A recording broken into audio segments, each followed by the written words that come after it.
Well, as week 11 of the high school football season approaches, one of the best matchups of the year got saved for last, with more on the line than ever as the Tattnall Square Trojans head to FPD to take on the Vikings. That takes me to Jack Baines Field at the Square, where fifth-year head coach John Abernathy has his 7-1 Trojans team right where they need to be heading into the last game of the season.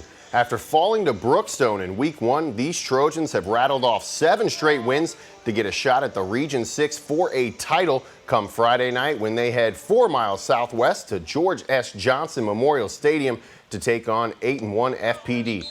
Now, after losing 12 games in the last 2 seasons, these Trojans have come a long way and are winning behind the success of an offense that is scoring 28 points a game while allowing just 14 a game on defense, which includes one shutout against St. Anne Pacelli, the one team FPD lost to earlier this season.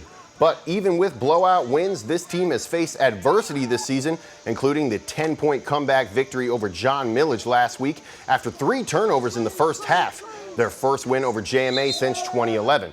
However, Coach Abernathy has had some trouble against the Vikings in the past, going 1-4 in their last 5 meetings, including last year's playoff loss to his good friend Coach Brett Collier. Of course, Coach Abernathy won't be friendly come Friday as these Trojans look for redemption against their rival in a region championship game to end the regular season in our game of the week matchup for week 11. So it's huge. You know, we try not to make the moment too big. We don't want our kids to think it's some huge ordeal. Obviously, it is. It's a really big deal. We want to win this football game, but we've got to make sure that we're staying confident, staying into it, because we've got to build some momentum going to the playoffs. You know, you lose this one, and it could derail a lot of things going into the playoffs.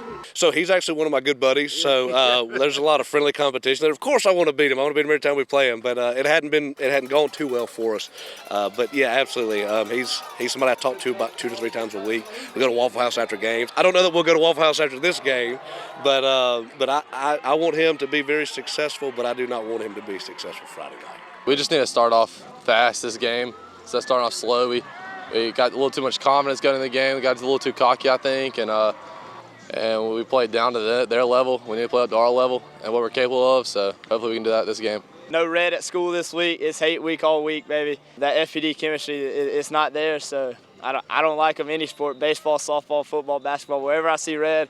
If it's not Georgia, I don't like it. They're well coached. They do a good job. They execute well. They're a really good football. They're the best football team I've seen on film by far. And so, you know, we're going to have to play really good to beat them, and our guys are going to have to execute and do the little things right in order to be successful.